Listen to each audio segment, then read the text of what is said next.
Elon Musk is one of the smartest entrepreneurs alive today, without a doubt, but his body is not even close to his brain and intelligence. And if I had him for 90 days, I would completely change his life.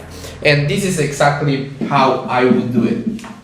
First of all, this is not about aesthetics and looking good. This is about actually being and operating in high performance, because the body looking like that is just signs that things internally are not working that good, right? So the main thing is the hormonal and stress balance.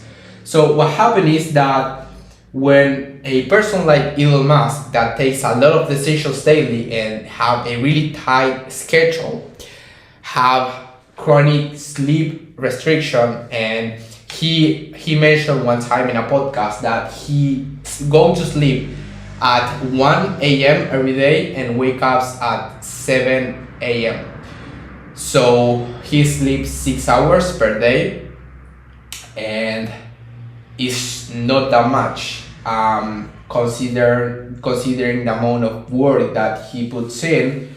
Not only that, but he also have really decisions making, like a lot of decisions that also are constantly draining his performance on thinking. He mentioned one time in Joe's Rogan podcast that his brain hurts, and the reason for that is because he's in this mood of constant thinkings and decisions that he actually is thinking all the time, and he don't have he produces high cortisol all the time, and what that produces is that he doesn't have time to actually recover from all those decision making, and his brain accumulate more and more information. And the main thing is basically that his cortisol, because he sleep less, he has a lot of decision makings, he don't work out regularly, which is one of the main things that reduces cortisol. And he also have a schedule where, with all the things he has in his mind, what this produces is that his energy decreases, which makes him to fat storage, which makes him to, so the fat goes up, which also makes him to less recovery, so the recovery goes down, which also makes him to more fat, right? So what is that?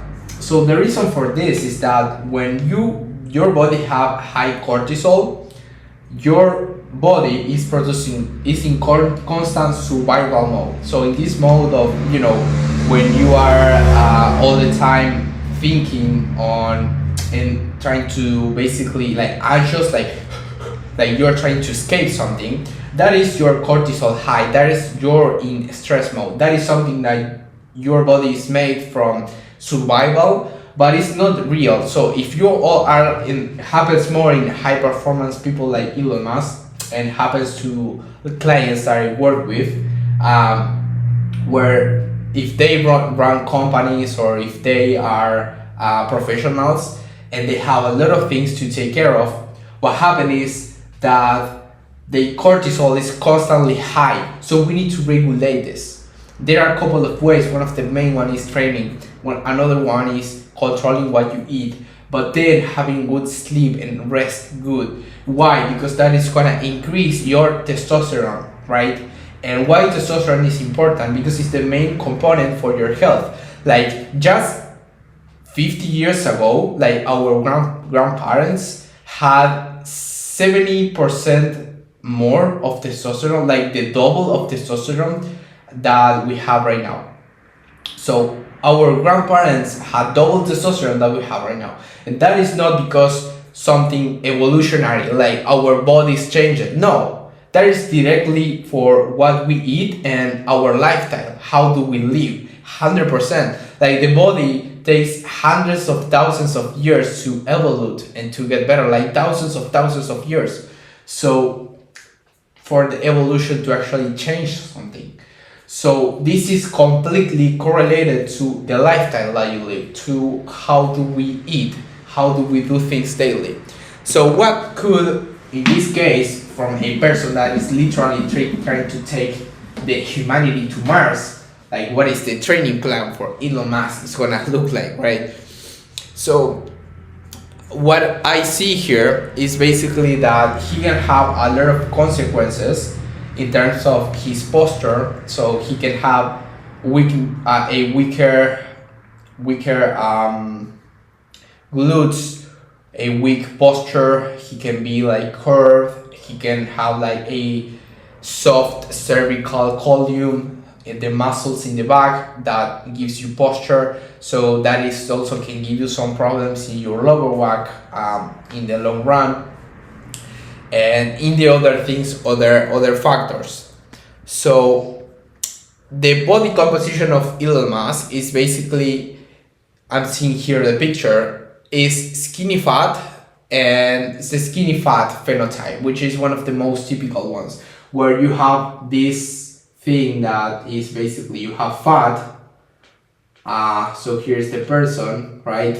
This is looking not like a body fat person, but so here we have like the person. All right, yeah, we fix it. So here do we have, so this is basically the belly, and then this is the person, and the person is sad obviously because he's a skinny fat, and this is the person. So he have like a body fat percentage, but the arms and the legs are skinny. So how do we fix this? Like, do we lose fat first, or do we try to gain some muscle but we're gonna gain more fat, or we're gonna try to just lose fat, but when we lose fat we're gonna still look skinny? Like, what do we do in that case? Like, the first one is we need to get rid of this thing, right? But how do we get rid of that and at the same time we gain muscle, right? So when we have, like in this case, like low muscle density, we have high visceral fat, we have low energy levels, we have like low mitochondrial efficiency, which means that the body is not good distributing all the energy around the body, and the metabolism is not good. So what I would do in this case is, first of all, understanding his schedule and his level of doing activities. I think he mentioned one time in Joe Rogan podcast that he used to go to do I think it was wrestling, I don't remember, but some martial art, and so he has some experience in doing some wrestling before. But what he first would fix is like sleep, because even like if sleep is like losing your time or whatever, actually sleep is how do you recover. Like, you cannot go like your whole life or one entire month sleeping 2 hours and pretending to be like high performing. Like, all the accumulated time that you don't sleep, like that is the main thing that actually makes that you don't sleep good. So for that, what I would do is basically what in this case I would do is avoid blue light like 1 hour before bed, because in his case he's going to sleep every time with the phone or checking emails or stuff, and so the cortisol is high. So what happens when your cortisol is high when you are about to go to sleep is that your mind is still thinking and processing things, and you start to slowing down, but like really slow, right? So when that happens, this is gonna be like something that is gonna affect the recovery of the person. So when the person have like the more deeply recovery, for example, at let's say 3 a.m., right, in the middle of the sleep, then if you have blue light, you're gonna have that deeply recovery like affected, and you're not gonna recover that good, because you affect the time that your body prioritizes your recovery. So when you are stressed, your body first try to calm the stress and then start the recovery phase, which if you do you calm down your stress first when you are sleeping. Most of the time that you are sleeping, your body are gonna be recovering. That's the logic of it. Then here I will have fix the circadian sleep, which is like what time do you go to sleep. So if he goes to sleep every time at 1 a.m. and wake up at 7 a.m., like I would try to use that 6 hours to recover as much as possible.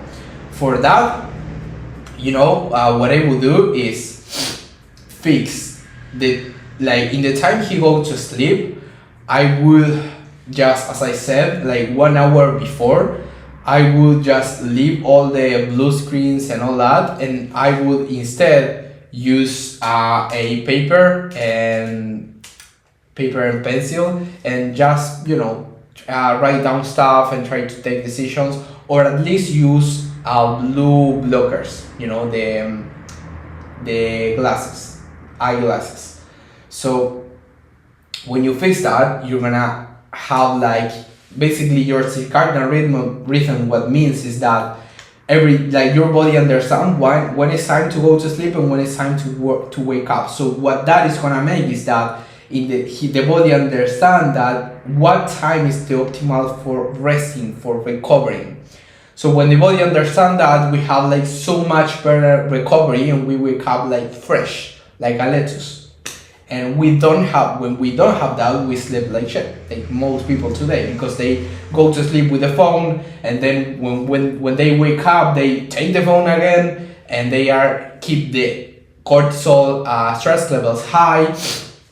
And then instead, in the morning of going for a walk, and this is what I would do with him, because I'm sure that in the morning he have a lot of calls and things to attend. But if he go for a walk in the morning, that is a really good start, which is walk, morning, or workout, right? So he can just go for a walk, and he can check the phone at the same time, or tag with one of the CEOs of his companies, or with important people, taking decisions. And he can do that morning walk or morning training. He can do it for 45 minutes, and that's a really good start of the day, because the body understand that at first time in the morning the body has to move. So every day when you do the same, your body, your mind, get used to it. So every time at 1 p.m. your body is gonna absolutely turn off. It's gonna join in recovery phase. And when the body wakes up, if you go for a morning at 7 a.m., those times when you wake up alone? Well, that happened because that usually happen when you wake up and go to do something. Like the minutes after you wake up, you go and do something, and you do it every day. That's why your body recover, because your body is smart to recover and to wake up at the time that you need to go and do things, and you got to move. So for that time, the body needs to be awake. So it actually put the deep recovery in the middle of the sleep, and when you are having you are getting closer to the time when you wake up, your body is getting softer sleep, right? More light sleep. when you wake up and you feel like you don't even know where you at, it's because you wake up in the middle of the deep sleep where your body was recovering and just have to left that zone to get ready. So everything internally is changing, and that's what happened with that is, well, when you wake up and you don't have energy, you feel sluggish and all that, right? So another thing that I would do is reduce caffeine. Why? Because when you consume a lot of caffeine, you get used to it, and every time you need more, right? So what happened with that is like the same with dopamine, is that the caffeine, is when, like, for example, when you use for example roids or steroids, right? What happens is that when you use testosterone as a steroid, what happens is that your body stop producing natural testosterone. So it's the same with caffeine. When your body start to using external energy constantly from caffeine, your body like stop producing so much energy from the internal systems, right? So you should, what I do in this is like I take normal caffeine, for example, one coffee, and I also drink yerba mate because I'm Argentinian, and in Argentina, people like we drink this thing called yerba mate, which is actually Andrew Huberman. He's a scientific, really good scientific. He dropped this yerba mate thing. I really recommend you guys trying it. But I drink like yerba mate and coffee every day. But the times where I just feel like, I feel mentally overwhelmed, I leave caffeine for 1 week and I recover absolutely. So that is something that really helps to maintain a low cortisol level and good energy, stable energy. Then basically what happened is that in this case there's no a structural lifting program, so I would put a structure lifting. So like every day, or at least 3 or 4 times per week, understanding that he has some for example experience in martial arts. What I would do is he can do like 30 minutes of lifting, and also he can do 20 or 30 minutes of martial arts, or just do like a 45 minutes 1 hour session of lifting, and doing like a just another day of the week do a 45 minute session of martial art, or he can replace the martial art with walk morning routine. So what we need is just 3 or 4 times in the week a good lifting session, and 4 or 5 times at the week at least having a cardio session, whether it's walk, whether it's boxing or martial arts, because then he's gonna start having more health, more overall health, and more longevity. Because yes, we need and we want Elon Musk to live as long as possible. So there's one time where he was really close to pass out because he was tolerating the stress levels like really high. And in a person like him, he needs to actually pay more attention to the stress levels, right? I actually put everything together, so this is not one, this is bullets. And then having a progressive overload, where every time he actually, in a person like Elon Musk, I find that he might see more value in fighting another CEO. In one time I know he wanted to fight Mark Zuckerberg, and maybe that gives him motivation to actually work out, and I would love to see Elon Musk in shape. But you know, he needs some structure to actually progress every week, and for that he needs something that really motivates him. So maybe it's boxing, maybe it's martial art, wrestling, maybe it's maybe he likes to go to lifting, maybe he likes to do calisthenic, or maybe he would like to do hybrid training like calisthenic combined with some gym movements for gain strength and muscle. Like, you need to find, like every person, he needs to find something that he can actually maintain, because that is the key to actually get results, right?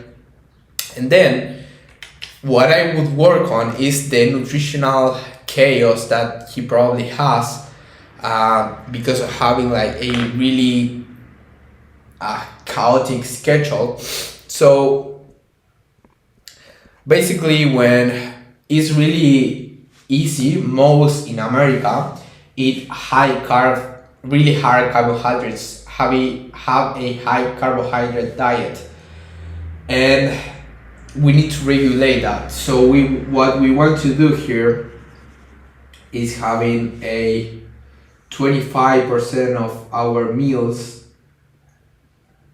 Actually, 25% of our meals from protein. Then I would do here 40% of meals from fats, and then to do so here we have 65, so it's 35% of carbohydrates, right? And that's how I would distribute it, like protein, this is fats, this is carbs. I want to reduce, in this case, like as much the carbs as possible, so we lose fat easier and faster. And also because the high protein, what it's gonna allow us to do is that we're gonna build muscle, but the fats, good fats, I'm talking about natural fats like avocado, like for example, they grow, for example, if you eat red meat or eggs, you also are eating fats, healthy fats, so you combine it, or coconut oil, like there are different kind of healthy fats. But then the carbs, I want to maintain them like as low as possible. Why? Because what happened to the body when the body starts to losing fat is that the mitochondria use the protein, the fats, and the carbs to actually use it to energy. So what happens is that when the body has protein and fats, it doesn't contain carbohydrates. So it starts to use fats, to convert fats to produce those carbohydrates, and to produce that, and to use the fats as the main source of energy, the stored fat. So you want to keep the carbs as low as possible when you're trying to lose weight. Like, that's the key. Some people go on keto diet, like zero carbohydrates at all. But for me, I prefer to keep some level of carbohydrates for two reasons.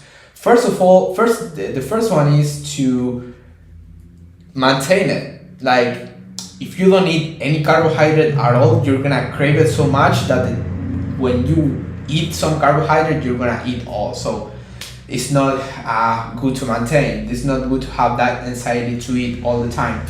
But then, because you also want some energy for your daily workouts, for moving and all that.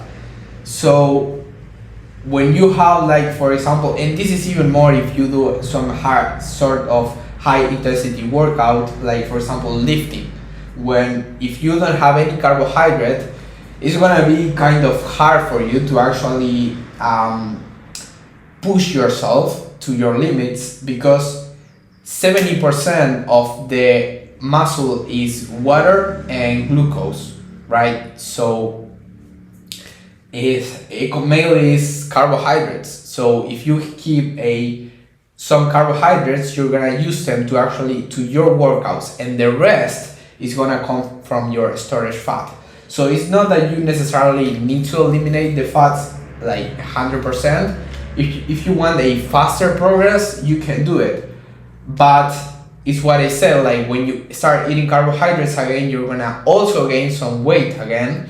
And also you're gonna start craving more, eating more, and you're gonna go back to the same level, right? So I prefer this structure. For me, it's the best. And keeping whole foods as a main ingredient. Okay? So I think we cover most of the things that I wanted to cover. So I'm gonna do like a quick summary here. Well, let me know, guys, what do you think in the comments, and send it to Elon so he knows what routine to do to actually get in shape. I would love to see him in shape. So we're gonna basically design his system for health system. I don't know if you guys can see there, but we're gonna design his health system. So the first one is bedtime. So at bedtime, we want to do like 1 a.m. We know that's the time that Elon like to go to sleep, and we're gonna keep it because, you know, he may have his reasons. So every time he goes to go to sleep 1 a.m. and he wake up 7 a.m. right? So if I would have him as a client, I would test how are you recovering in 6 hours of sleep. But in here, I want the full room like black, a black room and a cold room. So when you join sleep, you don't, and you leave your phone away the room. So we have like black room, we have no noise, no phone in the room, no TV, and we want cold room.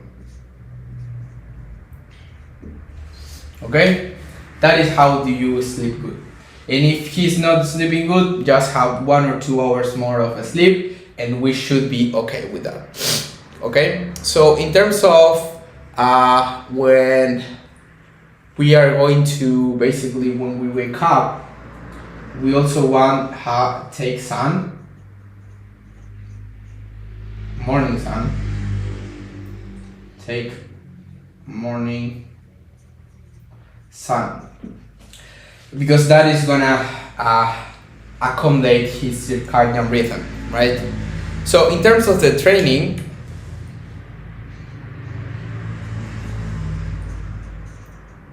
I want at least a 20-minute walk.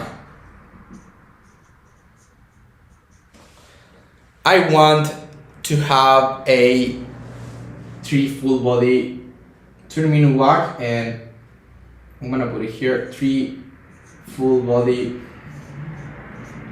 sessions per week. This is the perfect structure for a person like him that doesn't have like too many days to available to train and do like mobility.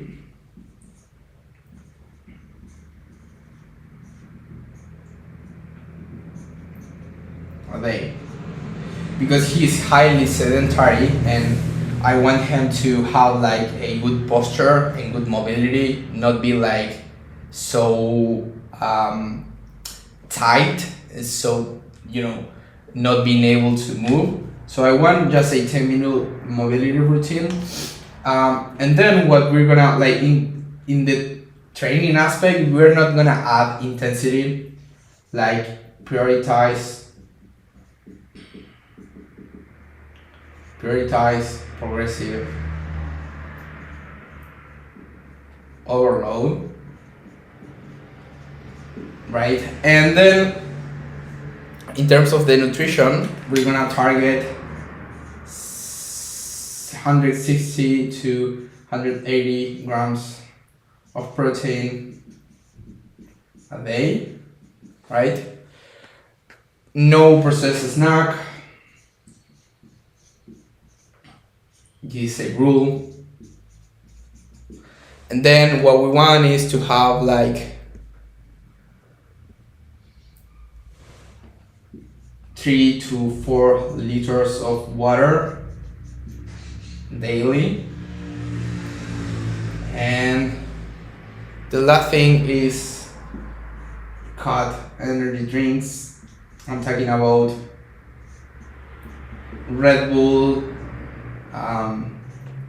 Monster, all that shit, because it contains a lot of artificial sweeteners, and those are not good for your system. Those damage your internal system, so you not want to drink, even less regularly drink energy drinks. So this is the protocol, like really simple. So in 90 days doing this, he would be able to actually go from the shape that he is right now to a really good shape. But not only that, he can actually have a system where he knows exactly how it looks like. For example, what time he should wake up, what time he should go to sleep, how to improve his sleep, what training he should do in his particular case, what is his goal in terms of nutrition, how to distribute his nutrition. Like every person has a different system in his life, and you should do the same if you want to be in shape, because not every person works the same in terms of for you, if it is better to work out in the evening or in the morning, or what's your work look like very different variables that are going to determine what's the perfect routine for you. But the perfect routine, you know what it is? The one that you can maintain. So that is what everything is about. I made a video where I explained the 7 changes that I made to go from this to this, and how I went from a bodybuilder person who was doing like the typical bodybuilder diet, chicken rice, and I was consuming a lot of artificial sweeteners, a lot of mayonnaise, mustard, like fast food and things like that, to actually optimize my testosterone and right now be in my best shape, because that's how you produce muscles and energy, is by your testosterone. And I also feel in my best. I have high energy all day long. I cannot stop. I work all day. I do not get tired, and it's incredible how do I feel. So it absolutely changed my life. I highly recommend watching that video, and if you like it, see you in the next one, and subscribe so we grow the community.